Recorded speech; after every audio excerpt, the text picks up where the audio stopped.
It's race week. I am so excited. It is the Jeddah race week. So we are in Saudi Arabia, and there are some cool things about this track. So let's get into it.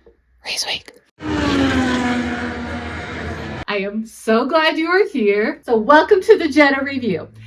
Jeddah track is kind of interesting and I love it. It is a street circuit. What does that mean?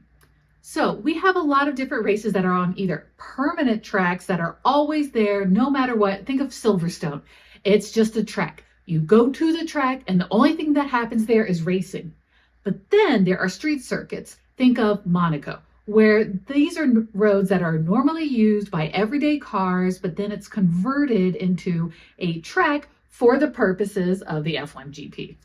Street trackets come with some really unique challenges, so stay tuned if you want to hear what those are. Okay, so this track has the most corners of any of the tracks on the calendar. It's got 27 corners, which is a lot. There are also 3 DRS zones. So these are areas where you can fold down the DRS flap, have less drag on the back wing of the car, making it easier to drive faster. So there are going to be 3 different sections of the track where they can use their DRS. If you don't know DRS, it's a drag reduction system, and check out my earlier video on that for a super easy explainer. This is also a night race. Night races used to pose a bit of a problem because drivers used to get some glare in their visor, and then they also couldn't really see the track because of the shadows and lights, and they're going so fast. I'm sure some of you have experienced the trouble with driving at night, but the track is definitely much better well lit than in the many years ago when they were, and visors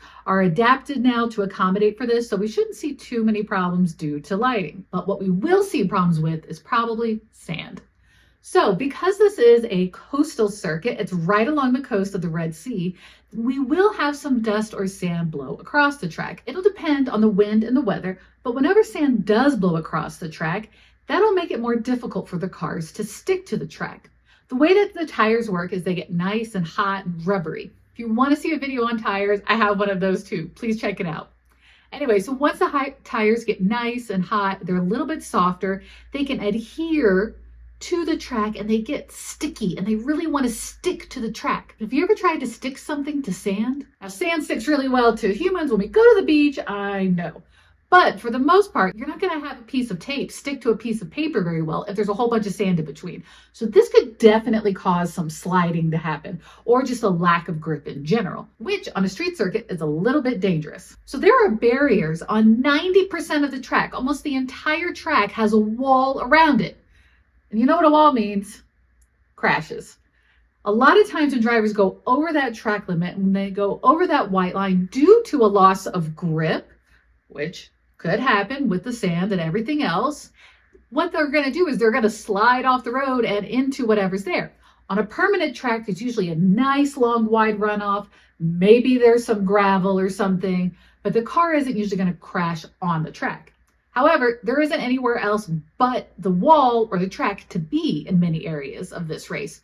So we're going to look at a pretty high chance of a safety car, maybe 4 out of 5. I know I got that question on Threads, and let me tell you, it is very likely. There's also a bank turn. So turn 13 actually turns up a little bit. So here's a flat turn, and a bank turn is just one that is angled a little bit more vertical. I think this is going to make for great watching. Also, qualifying really matters here. So, of course, qualifying matters at all races, but it matters more at Monaco. Why? Because overtaking is difficult in Monaco. But qualifying matters for a different reason here in Jeddah. So, because of the high number of turns, remember, it's the most on any track in the calendar, you're going to have a lot of drivers giving the drivers behind them dirty air. So whoever is in the front is going to be in clean air, unlike all of the rest of the drivers. So they're probably going to be able to make a very quick getaway and put space between them and the rest of the pack. So this probably means that whoever qualifies in the top position is most likely going to have a really good chance of winning the race. And thankfully, qualifying is at night. So it's in the same conditions as the race is. So the race and qualifying and FP2 are all in the evening. FP1 and FP3 are during the daytime. they will experience much hotter temperatures, and this won't be as great for data gathering for the teams and how to set up their cars for the qualifying and the race. However, it is great for testing any of the upgrades that they have, seeing how they perform to other sessions that they've had that are similar, and just for getting a feel for the tires and the car. And because I mentioned that this is a street circuit and that there are barriers around 90% of the track, you are going to have a lot of corners that they're going to be watching for track limit violations.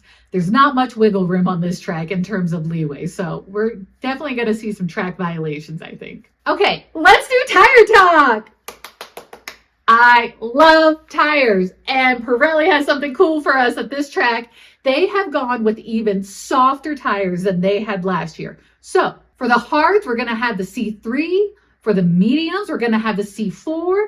And for the softs, we're going to have the C5. Well, there's C5 being the absolute softest, but in consecutive order, those are at the softest end of Pirelli's tires because they want to offer teams and spectators the opportunity to do 2 pit stops.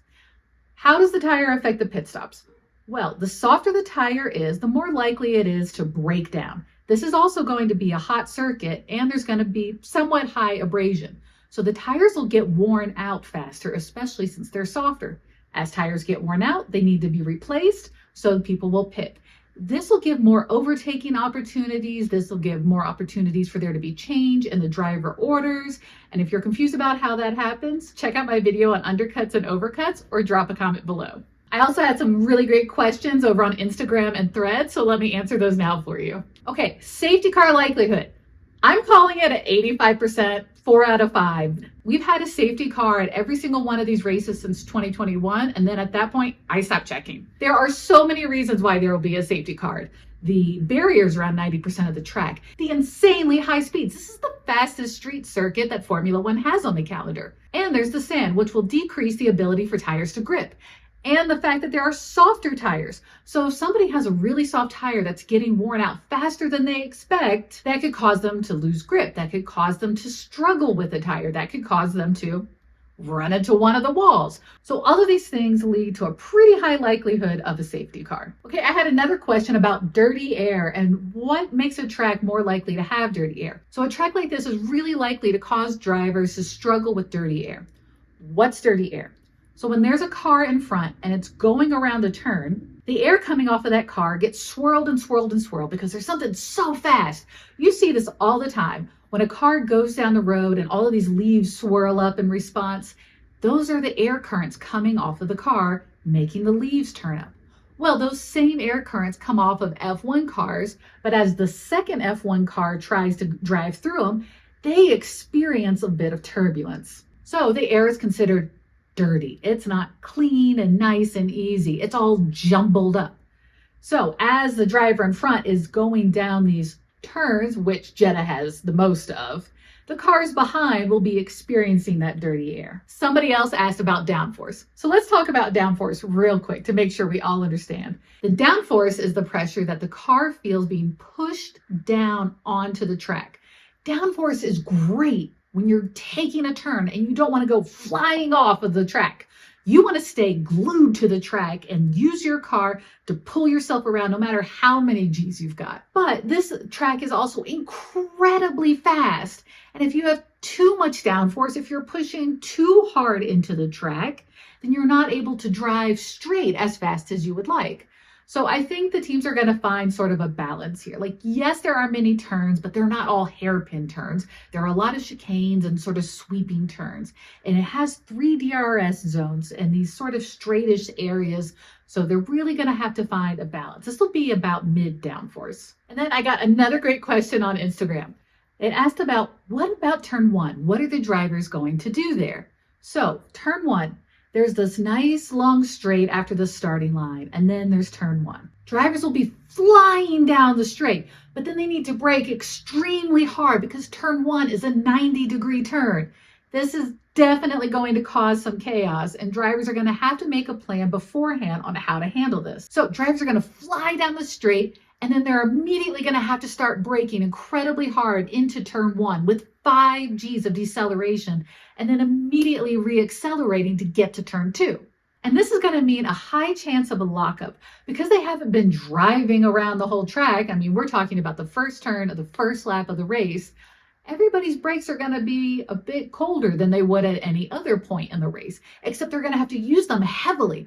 So we risk seeing some runoffs, we risk seeing some lockups, and we risk people not quite braking as they should. I think it's going to be fairly chaotic. Also, the exit of turn 2 has no runoff, so we are really looking at a high chance of a safety car. But turn 1 is also a really good overtaking opportunity because of when drivers will do their braking. So if somebody brakes sooner and they're on the inside line and somebody else brakes later on the outside line, they'll have the opportunity to overtake them there. I think it's going to be an excellent area to watch throughout the race, and we're going to see some real action there. And then the last question I have is from Instagram. How does the temperature affect the race and the drivers?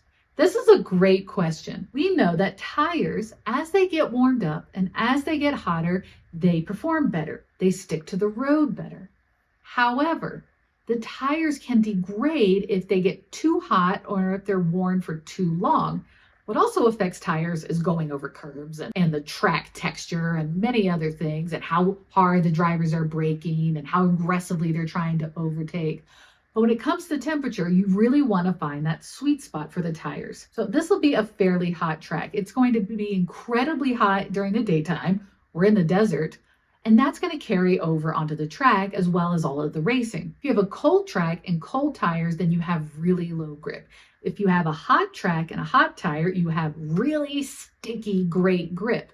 However, the hotter the track and the hotter the tire, over time will wear the tire out faster. So with Pirelli giving the drivers their softest tires at a fairly hot track, even though it'll cool as the night goes on, I think we're going to see some moderately high tire degradation. Anyway, that is my Jeddah preview. If you have any more questions about F1, please drop them in the comment below. I love helping new F1 fans learn the sport, and thanks so much for watching.